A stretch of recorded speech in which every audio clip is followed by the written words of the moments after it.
Scene 1. The silent struggle in a fast-paced world, in a world that never stops spinning. Everything moves fast, people rush, deadlines chase each other. It's a race, and everyone's running, sometimes without knowing where. In the middle of this chaos, there's a person. Just one. They wake up tired, eat without hunger, scroll mindlessly through their phone. They sit in the car, on the office chair, in front of the TV. This is what we call the square of laziness. TV, phone, car, office chair, a box that traps the body, and eventually the soul. It feels like living, but it's more like existing. You're alive, but numb. Scene 2. The inner thermostat.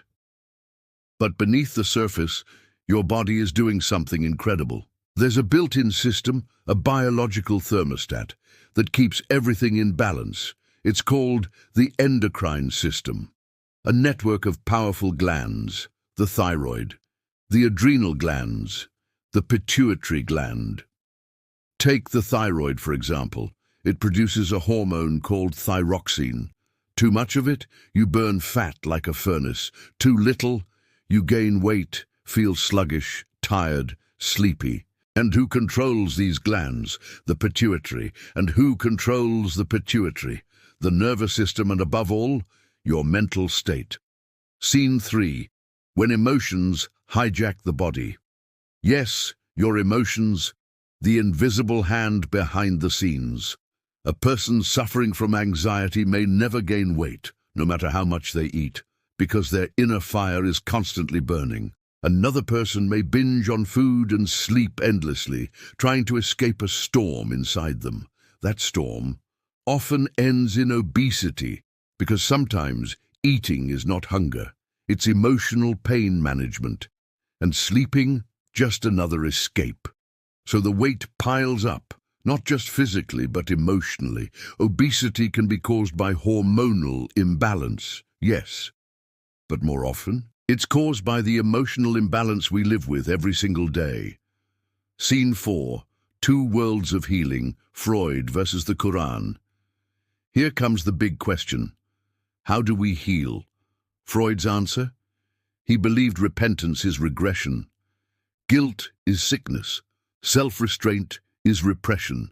And worst of all, Freud said that the personality cannot change after the age of 5. All we can do, he claimed, is vent out our trauma through analysis. But change, impossible. And modern psychology? Worse.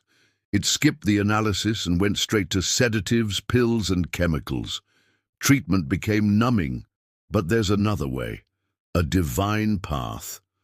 The Quranic perspective opens a whole new world. It says the soul can change. It offers hope without limits. It says, "Call upon me, I will respond to you."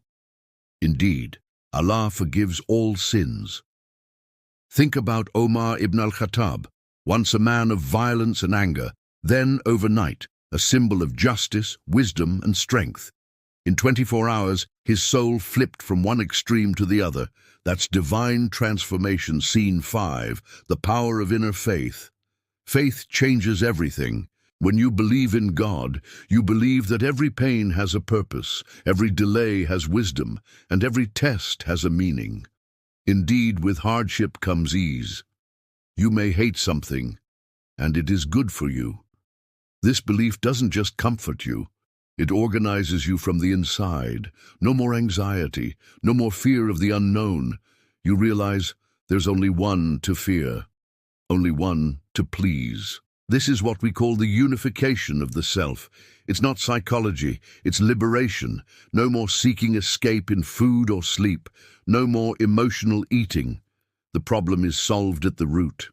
The soul is healed. Final scene, the choice is yours. The world won't slow down, but you can choose how to move in it. You can drown in anxiety or rise with faith. You can treat symptoms or heal the cause. You can live numb or live conscious, because in the end, healing is not in the fridge, it's not in a pill bottle, it's in the heart. If this content moved you, made you reflect, or gave you something valuable, don't keep it to yourself. Share it with someone who needs to hear it. Comment below with your thoughts, reflections, or even just a single word that describes how it made you feel. Your feedback helps us grow, improve, and bring even more meaningful content to life. Was the message clear? Did it reach your heart? What could we do better next time? Like, share, and comment. It's a small action from you, but it makes a huge difference for us. Together we can inspire change, one soul at a time. Thank you for being part of this journey.